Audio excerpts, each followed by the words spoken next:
Les amis, bonjour, j'espère que vous allez bien. Aujourd'hui, on est lundi 11 octobre, il est bientôt 10h. C'est l'heure du premier épisode des vidéos où vous partez un petit peu avec moi sur ma vie professionnelle finalement, où vous découvrez un petit peu l'univers du filmmaking lorsqu'on est à son compte. Je vous en avais parlé dans la vidéo précédente, je vous avais un petit peu présenté le concept, le projet. C'est vrai qu'il y en a pas mal d'entre vous qui ont été très intéressés. Vous avez été quelques-uns à me faire des retours, à me dire un petit peu ce que vous en pensiez. Est-ce que vous pensiez que c'était une bonne chose tout ça? Et c'est vrai que dans l'ensemble, vous étiez plutôt content du projet que je vous proposais. Donc voilà, on va tout de suite clarifier les choses. Là, l'idée, ça va être de faire environ 2 vidéos par semaine dans un premier temps, de voir un petit peu si le concept plaît. Je pense qu'on va en faire une dizaine en tout. Donc on va se laisser 1 mois et demi de réflexion. Donc d'ores et déjà, moi je vous invite à me dire dans les commentaires ce que vous en pensez, si c'est quelque chose qui peut vous intéresser, s'il y a des sujets que vous souhaitez aborder. Parce que l'idée, ça va être quoi? Ça va être vraiment de venir parler ensemble de notre passion, de venir parler un petit peu de ce qui nous passionne et aussi de venir parler du métier, de comprendre comment on devient filmmaker, comment peut-être on débauche des clients, comment ça se passe une journée vraiment type quand on est à son compte. Parce qu'aujourd'hui, il y en a quand même beaucoup qui veulent se lancer. Et donc l'idée, ça va être de venir un petit peu vous présenter tout ça et aussi de vous partager mes journées. Et en fait, pour 2 raisons. Déjà parce que j'ai envie un petit peu de partager quelque chose avec les gens, que j'ai envie de développer aussi quelque chose à côté de mon activité principale, parce que avant tout, je reste aussi vidéaste et photographe, donc mon métier principal, ça va être de faire des prestations. La journée d'aujourd'hui, vous allez le voir, est pas hyper intéressant, rien de foufou, donc je vous en reparle juste après. Mais avant de commencer, je voudrais un petit peu me présenter. Moi, c'est Léo, j'ai 22 ans, je suis originaire des Hautes-Alpes, jolie petite région montagneuse que j'affectionne tout particulièrement. Aujourd'hui, moi je suis en Champagne, donc dans la Marne. Je suis parti pour diverses raisons, parce que le travail est majoritairement dans ce que je fais plus dans le nord que dans le sud. Et donc j'ai fait un bac scientifique, à l'issue duquel je me suis orienté vers un BTS audiovisuel, option technique d'ingénierie, exploitation des équipements. Et donc voilà, ça a été vraiment mon cœur de formation finalement. C'est là que j'ai appris le plus de choses, parce qu'en fait moi aujourd'hui, qu'est-ce que c'est ma spécialité? C'est de gérer toute la chaîne de diffusion dans ce qu'on appelle le broadcast, comprenez les émissions télé et tout ce qui touche à l'événementiel professionnel. Ça va être quoi? Ça va être de gérer en fait vraiment tout le lien qu'il y a entre la caméra jusqu'au système de diffusion au moment où ça part sur internet. Donc c'est vraiment quelque chose qui me passionne. À l'issue de ça, j'ai fait une licence professionnelle système audiovisuel numérique à l'INA. Donc souvent, vous voyez ce petit carré bleu, voilà, surtout sur les images d'archives. Donc j'ai fait 1 an en alternance. Et donc j'ai fait cette alternance au sein du groupe M6, donc la chaîne de télévision, donc avec Sister, W9, Paris Première, Teva, etc. La radio aussi, RTL, RTL2, Fun Radio. Et donc j'étais là-bas chef des équipements, et en fait c'est exactement ce que j'étais en train de vous expliquer, c'est d'assurer la continuité du flux de la caméra jusqu'à la diffusion. À l'issue de ça, il y a eu le Covid, donc j'espérais qu'ils allaient me garder, et puis finalement il n'y avait pas de poste ouvert, donc je suis parti. Et donc j'habitais déjà ici en Champagne, donc c'est vrai que je faisais les trajets tous les jours, donc ça représentait à peu près 4 heures de transport par jour, ce qui n'était pas une mince affaire quand on fait déjà une journée de 8 à 10 heures. Donc j'ai fait le choix de faire entre guillemets une reconversion, parce que je suis pas vraiment parti de mon secteur d'activité. J'ai décidé de me mettre à mon compte en tant que vidéaste et photographe. Pourquoi? Déjà pour 2 raisons, parce que l'image c'est toujours quelque chose qui m'a intéressé, parce que à l'époque où j'étais au lycée, j'avais avec un de mes collègues, Quentin, si tu regardes cette vidéo, avec qui je travaille encore aujourd'hui d'ailleurs, on avait monté une petite web télé locale où on faisait des sujets d'actualité, en fait comme une mini chaîne de télé. On allait faire des reportages sur les voitures, on faisait même des émissions du style enquête d'action, tout ça. C'était vraiment une première expérience et une première approche du métier de filmmaker, parce que j'ai appris, c'est là que j'ai vraiment appris à faire du montage, à raconter une histoire, à parler face à la caméra, à comprendre un petit peu les outils dont on a besoin pour réussir à faire quelque chose de cool. Donc ça a été vraiment ma première expérience qui a duré pendant 4 ans. La chaîne est toujours en ligne aujourd'hui, elle a plus d'1 million de vues au compteur. Franchement, moi je me suis super bien amusé, c'est vrai que c'était vraiment une super expérience. Et en fait, la deuxième chose, c'est que voilà, on est quand même dans une région qui est quand même sympa, où il y a quand même pas mal de choses à faire. C'est vrai que de la demande de partout, il y en a quand même beaucoup. Il y a en général plus d'offres que de demandes. Donc c'est vrai que j'étais convaincu que je pouvais faire quelque chose dans cette région, donc je me suis lancé. Donc voilà, j'ai fait les formalités administratives, etc. Et donc aujourd'hui, voilà, je suis à mon compte en tant que vidéaste photographe. Ça fait bientôt 1 an et demi finalement que je suis là-dedans, donc c'est vrai que c'est quelque chose qu'on met un peu du temps à construire, parce que il faut déjà apprendre beaucoup de choses, parce que moi j'ai une formation très technique, mais il faut apprendre le commerce, il faut apprendre certaines choses, parce que voilà, c'est quand même aussi moi ce qui me fait vibrer, c'est de découvrir des nouvelles choses, de partager avec les gens des nouvelles choses. Donc il faut apprendre. Il y a des fois où le commerce, je sais que ça a été un peu mon talon d'Achille, et que maintenant voilà, je commence à être plutôt à l'aise, parce que je me sens à l'aise à discuter avec les gens, à échanger, etc. Donc ça, c'est vraiment cool. Encore une fois, c'est une super expérience parce que moi, je suis parti finalement de pas grand-chose et on se professionnalise, on découvre un petit peu les spécificités de la région, on découvre des gens, des événements, des choses qu'on connaissait pas. On apprend aussi plein de choses parce qu'on apprend à faire un peu de compta, on apprend à faire de la facturation, on apprend à gérer aussi une société. Donc ça, moi, je trouve ça hyper enrichissant. En ce qui concerne donc ces vidéos que vous êtes en train de regarder, l'idée, ça va être vraiment de vous amener avec moi. Alors aujourd'hui, peut-être un peu moins parce que effectivement, ben voilà, on est sur la première vidéo, donc c'est plutôt de vous présenter, de me présenter, de vous montrer un peu le concept, voir si ça peut vous plaire ou pas. Mais l'idée, ça va être que vous me suiviez un petit peu dans mes aventures de filmmaker. Ça peut être aussi bien des choses perso que je fais, parce que ça m'arrive de faire des projets en fait pour moi perso, pour m'entraîner, ou parce qu'il y a des choses qui me plaisent. Vous voyez, typiquement, là, c'est bientôt l'automne, il va y avoir des super couleurs, et c'est vrai que moi, j'adore ça, le orangé, tout ça, je trouve ça très joli. Donc ça va être l'occasion d'aller filmer un petit peu tout ça. Donc voilà un petit peu comment ça va s'articuler. Moi, ce que je vous propose, c'est qu'on fasse cette journée du lundi tous ensemble, qu'on voit un petit peu. Alors aujourd'hui, on a 3 grosses choses de prévues aujourd'hui finalement, grosso modo. Je suis parti en prestation vendredi dans un théâtre pour ce qu'on appelle les trophées champenois. C'est en fait une sorte de festival de Cannes du Champagne où il y a des nominés et des lauréats.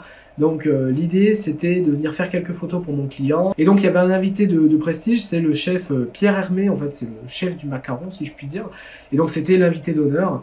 Donc j'ai pu le rencontrer, j'ai pu échanger avec lui, j'ai fait tout un tas de photos, j'en ai fait à peu près 5 ou 600. J'ai commencé à en travailler certaines parce que je suis parti en week-end 2 jours pour ceux qui l'auraient vu sur mon compte Instagram, qui s'affiche juste ici d'ailleurs. N'hésitez pas à aller faire un petit tour parce que souvent je poste un peu des photos des backstage ou des choses que je montre pas forcément sur internet, enfin sur YouTube en tout cas. Voilà, l'idée ça va être de retoucher ces photos là. Il faut aussi que je réfléchisse à des scénarios parce que là j'ai 4 tournages qui sont en voie de se concrétiser, donc il faut que je peaufine un petit peu mes scénarios, que je vois un petit peu comment je peux articuler ça. Et donc la troisième chose, ça va être aussi de traiter les photos que j'ai eu l'occasion de faire en partant donc à Étretat, dans la Normandie. En fait, je suis parti quelques jours, j'ai pu faire des photos avec mon Sony, j'ai pu faire aussi quelques photos avec le téléphone, etc. Et voilà, il faut que je les sauvegarde, que je les retravaille un peu, parce que l'idée, ça va être d'aller sur les réseaux sociaux, de me faire aussi des souvenirs, parce que vous voyez là, l'affiche, quelques photos que j'ai l'occasion de faire lorsque je voyage avec ma copine, donc voilà. Et donc l'idée ça va être ça, ça va être aussi d'aller faire la photo Instagram pour ce soir parce que j'essaie de consacrer à peu près une demi-heure, 3/4 d'heure aux réseaux sociaux tous les jours. Je vous souhaite en tout cas la bienvenue dans ce vlog, j'espère que c'est un concept qui va vous plaire, n'hésitez pas à en tout cas apporter du soutien à cette série qui je l'espère sera longue et intéressante dans les commentaires, n'hésitez pas aussi à me suivre parce que mine de rien, voilà, ça montre que mon travail sert à quelque chose, que ça vous plaît aussi. Donc c'est l'idée, et puis écoutez, moi je vous dis à tout de suite et on se retrouve juste après. Alors déjà, je vais vous présenter un petit peu mon espace de travail. Donc j'ai récemment fait l'acquisition d'une nouvelle station de travail parce que j'en avais besoin en fait. J'étais vraiment à la limite de ce que je pouvais faire avec mon Mac. Parce que je travaillais sur un Mac qui avait 8 Go de RAM i5, enfin bon, c'était pas hyper puissant. Donc si ça vous intéresse, n'hésitez pas à me le dire, je vous mettrai les specs dans la description. Et en ce qui concerne donc les écrans, donc je travaille sur un double screen.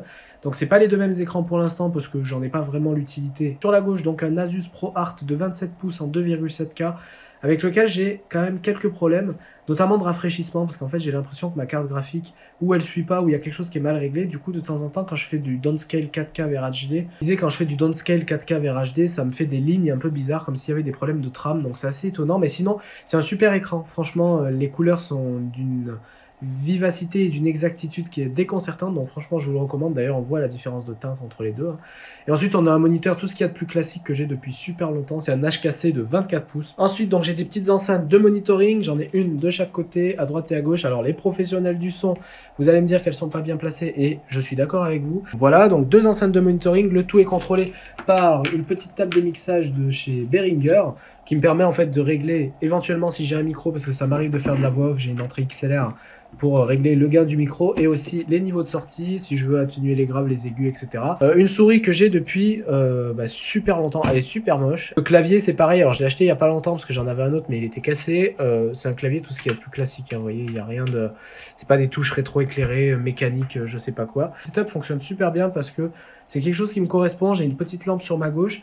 J'ai tout ce qu'il me faut pour travailler, je suis assez à l'aise dans ma manière de travailler en double screen. Alors effectivement, le fait d'avoir des bordures ici et là, c'est finalement pas très pratique des fois quand on veut passer la souris.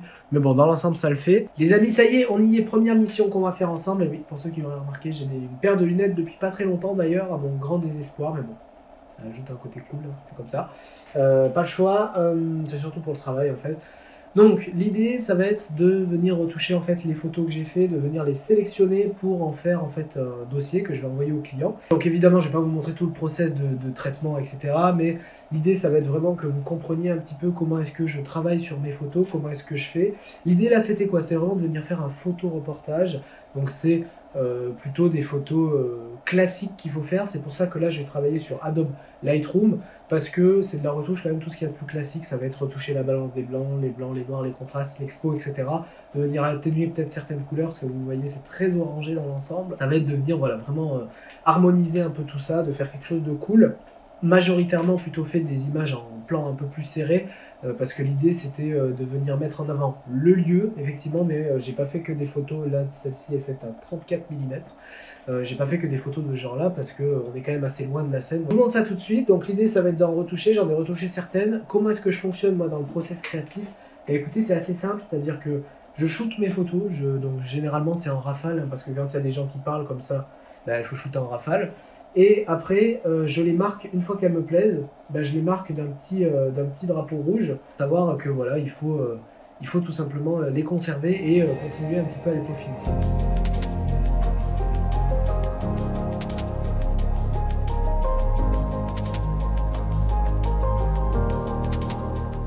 Les amis, ça y est, ben voilà, j'ai terminé les retouches photos. J'ai passé à peu près 2 heures dessus. Il est 11h40, bientôt midi du coup. Franchement c'était sympa, hein, vous voyez le rendu est quand même super cool, voilà c'est cool, hein. Les photos sont vraiment sympas, franchement il y a des petites choses. Alors ce qui m'a pris beaucoup de temps si vous voulez c'est la gestion des ISO, parce que on est dans des conditions qui sont compliquées en fait. Le photographe qui était là avec moi, lui avait un flash parce qu'il était là pour faire vraiment les portraits, ce genre de choses, et c'est vrai que le flash c'est là qu'on se rend compte que c'est hyper important. Et en fait là où j'ai passé vraiment beaucoup de temps c'est sur la gestion du bruit, parce qu'en fait j'ai shooté avec 2 optiques principalement avec mon A7 III, sa boîte, un super boîtier en basse lumière et tout, c'est là qu'on voit que ça a été un peu complexe quand même. Il y a 2 traitements que j'ai dû appliquer parce que on est quand même dans des conditions compliquées. Là j'étais à peu près à 6400, on va dire entre 6400 et 8000 ISO. Donc ça bruite un petit peu, surtout dans les zones sombres en fait. Et c'est vrai que la scène majoritairement était sombre. Donc il y a un petit peu de travail en aval, pardon. Donc c'est pour ça que j'y ai passé un peu du temps. Mais franchement, bon, c'était cool, c'est une super expérience. Moi, ce que je vous conseille, si vous voulez vous lancer dans la photo, c'est de vous entraîner à ce genre de situation. Parce que effectivement, vous allez peut-être avoir du photo-reportage dans des conditions run and gun. C'est-à-dire vous n'avez pas le temps forcément de vous préparer, vous devez anticiper, vous devez connaître votre matos. Et c'est hyper important de connaître la limite de son matos, parce que vous savez jusqu'où vous pouvez aller, et surtout jusqu'où vous pouvez aller en post-prod. Parce que là, par exemple, je sais que l'A7 III jusqu'à 25 000 ISO, je vais réussir à rattraper un petit peu. Donc non, franchement, c'est cool, c'est une bonne expérience. La journée continue, je vais vous mettre quelques exemples des photos un petit peu. N'hésitez pas à me dire ce que vous en pensez. De mon côté, vous le voyez par rapport à tout à l'heure, le temps s'est un petit peu amélioré. On a des couleurs vraiment cool, là, vous avez vu les nuances de gris, c'est super chouette. Je pense que cet après-midi, on va aller pouvoir faire la photo Instagram pour le post d'aujourd'hui et pour les 3 prochains posts. J'ai une petite idée de trucs à faire qui peut être cool. Il va être midi, donc ça va être l'heure d'aller faire la pause déjeuner. Et puis moi, je vous retrouve certainement juste après. Bon voilà, pause déjeuner terminée. Alors en vérité il est un petit peu plus tard, il est à presque 15 h. J'avais pas mal de choses à faire, j'ai pas trop eu le temps de vous filmer tout ça. Je viens d'arriver sur le spot pour la photo que je vais faire pour Instagram pour ce soir, je pense. Alors vous le voyez, le paysage est plutôt cool. J'ai une petite idée, je pense que je vais faire un petit triptyque de 3 photos, puisque je filme avec ce DJI OM5. Parce que ce que je ne vous ai pas dit, c'est voilà, c'est l'idée de ces vlogs, c'est qu'ils soient assez run and gun et facile à faire. Donc je vais exclusivement tourner avec l'iPhone XR et le DJI OM5. Je vous rappelle que le déballage est disponible juste ici. On avait fait un petit test à chaud. D'ailleurs, j'ai l'Active Track d'activer, vous voyez que ça marche plutôt bien et que c'est plutôt cool. Et donc je vais essayer le mode Clone Me, c'est en fait des photos en panorama qu'on peut faire en étant à 3 endroits différents où on peut se cloner finalement. Et j'ai l'idée voilà, de découper en 3 postes pour voir un petit peu ce que ça donne. Donc je vais essayer un petit peu les réglages, parce que j'ai vu qu'il y a des petites choses quand même qui me dérangent dans ce mode là, c'est que la caméra elle va assez rapidement s'incliner vers le bas, tout ça. Donc il faut que je regarde un petit peu tout ça, mais on va tester. Few moments later. Les amis, ça y est, j'ai réussi à faire la photo que je voulais à peu près. Alors c'est quand même pas facile, ça m'a pas mal fait courir cette affaire, j'en ai fait à peu près une quinzaine. Je vous mets le résultat juste ici. Je me suis dépêché parce qu'en vrai, vous le voyez derrière moi, Il y a pas mal de fumée parce qu'en fait il y a des gens qui font un feu là derrière. Donc il a fallu que je me dépêche parce qu'en plus après il y allait avoir de la fumée et tout, ça risquait d'être un peu chiant. Mais je suis content de la photo, c'est pas mal. Bon, c'est un petit peu créatif, je trouve ça sympa aussi de venir agrémenter un peu mon compte Insta comme ça. N'hésitez pas à me dire ce que vous en pensez. Moi je vais continuer un petit peu, je vais rentrer au bureau parce que j'ai encore pas mal de choses à faire. Il est à peu près 16 h, donc j'ai pas mal de choses à faire. Puis j'ai envie de vous dire, le vlog continue. The next day. Salut les filmmakers, j'espère que vous allez bien. Alors oui, la partie d'hier ne s'est pas tout à fait terminée comme je le pensais, parce qu'en fait j'ai pas du tout eu le temps de vous tourner la fin de journée parce que j'ai été complètement débordé. Mais bon, tout s'est bien passé. Donc là ce matin il est vachement tôt, là il est 7 h. Je suis invité à un petit déjeuner dans un centre d'affaires pour le boulot. Le programme, ça va être présentation d'entreprise, développement du business, et puis j'ai aussi 2 ou 3 prospects à rencontrer. Donc ça va être vachement sympa. J'enchaîne tout de suite après sur un autre rendez-vous qui est dans le même secteur, donc ça c'est vachement cool. Et puis voilà, aujourd'hui la journée va être rythmée, mais ça devrait aller. J'ai un peu de montage à faire, il faut que je fasse le montage de ce vlog. J'ai des petites choses à préparer, mais franchement voilà, ça devrait aller aujourd'hui. Il faut que je réfléchisse à des petits scénarios pour des projets, comme je vous ai dit hier. Et puis voilà, écoutez, prenez un petit déjeuner tranquillement, et puis c'est parti pour la journée. Bon les amis, tout ne s'est pas passé comme prévu, comme d'habitude j'ai envie de vous dire. De toute façon j'en étais sûr que ça allait pas se passer comme je voulais, mais bon, c'est pas grave, c'est fait. Vous l'avez vu ce matin, je suis parti donc à 2 rendez-vous ce matin qui sont super bien passés. Je pense que voilà, ça va donner lieu à des collaborations qui vont être vraiment intéressantes et je l'espère franchement. Le premier rendez-vous ce matin c'était avec des autres entrepreneurs, mais plutôt dans le secteur du juridique, des assurances, du bâtiment, etc. Donc pas forcément de la vidéo, c'était vraiment voilà pour voir un petit peu s'ils avaient tous des besoins, si on avait des besoins dans chacun des domaines respectifs dans lesquels nous sommes compétents. Il s'avère que voilà, il y en a pas mal qui avaient un besoin en vidéo et en communication, donc ça c'était plutôt cool à voir un petit peu comment maintenant ça va se concrétiser, si ça se concrétise bien sûr. Et le deuxième rendez-vous c'était donc avec une société de drones. On a pas mal échangé sur différents sujets, notamment sur un tournage qui devrait arriver pour moi dans les prochaines semaines. Donc voilà, on a un petit peu calé certaines choses parce que je vous en dis pas plus, vous verrez la réalisation et pourquoi pas le tournage. Et il y a des choses cool qui devraient arriver. Voilà, on va essayer de privatiser un aérodrome. Enfin bon, voilà, ça va être vraiment cool. Donc c'était un peu compliqué à trouver ce genre de site et j'en ai trouvé un. Donc je suis passé par cette société. Le contact est super bien passé. Je remercie encore une fois Arnaud pour sa gentillesse. Je pense pas qu'il regarde la vidéo, mais c'est pas grave. Voilà. Et là maintenant, ce qu'il faut que je fasse, c'est que je monte ce vlog parce qu'il est déjà 17 h et que je suis grave à la bourre. Du coup, je vais essayer de vous le sortir pour 18-19 h. Donc il faut que je me dépêche. Quant à moi, écoutez, je pense qu'on va se retrouver jeudi ou vendredi, je pense. Je vais partir en salon demain pour essayer d'aller démarcher. On va voir un petit peu ce que ça donne. Je pense que ça peut être cool, à voir un petit peu si j'arrive à placer un peu mes pions pour faire des choses cool. Je reviens vers vous très vite. N'hésitez pas encore une fois à me dire dans les commentaires si ce genre de vidéo, si ce format vous plaît. Vous voyez, c'est très spontané, c'est un peu déstructuré. C'est aussi le temps que je prenne un petit peu mes marques, tant avec le matériel que avec le rythme de ma journée, parce que vous l'avez vu, c'est quand même des journées qui sont quand même bien remplies. Donc il faut aussi trouver un peu le rythme de publication, de tournage, etc. Je pense qu'il y a matière à faire. N'hésitez pas encore une fois à soutenir le projet en mettant un petit j'aime et un commentaire, à vous abonner à la chaîne, ça fait toujours plaisir. N'oubliez pas aussi d'aller faire un petit tour sur mes réseaux sociaux. On se retrouve sans doute avant la fin de semaine. Je vous souhaite à tous une excellente soirée, je vous dis à très bientôt et puis surtout soyez créatifs.